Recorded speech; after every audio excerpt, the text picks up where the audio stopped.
صفت عمره را بیان میکنیم. صفت عمره یعنی ترتیب عمره. کدام عملها را در عمره شخص عمره کننده اجرا میکند. اولین عملی که مشروع هست برای عمره کننده وقتی که به میقات میرسد این غسل کردن است. عمره کننده به میقات به دو راه میرسد یا به سه راه. راه اول راه خشکی یعنی زمینی و این سبکترین راه ها هست. مقصد وقتی که با راه خشکی می آید از نزد میقات ها می گذرد و غالبا در نزد میقات آنها باز می ایستند و جایهای مخصوص هست، مسجد هست و جای برای غسل کردن هست.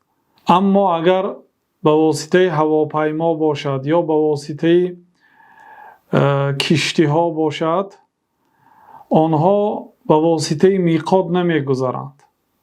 فقط از رو به روی میقات حتی به میقات نارفته پیشتر احرام می بندند.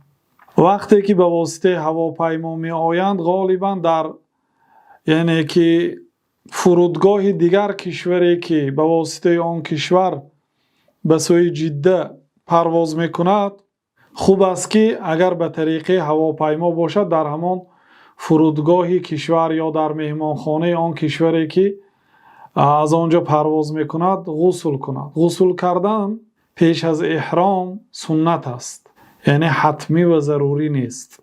یعنی البته وقتی که انسان عمره می کند حرکت کند تمامی سنت ها و آداب ها و تمامی احکام شریعت را چی رکن است، چی واجب است، چی سنت است، چی مستحب است همه آن را اجرا کند تا اینکه مکمل ترین عبادت را و مکمل ترین ثواب را به دست آورد. بنابراین غسل کردن سنت است و این چنین اثنای غسل یا پیش از غسل کردن پاک شدن انسان از مویهای زیادتی مانند موی زیر بغل و غیره و گرفتن ناخن خوب است تا اینکه در اثنای حج و اثنای عمره محتاج به این چیزها نشود.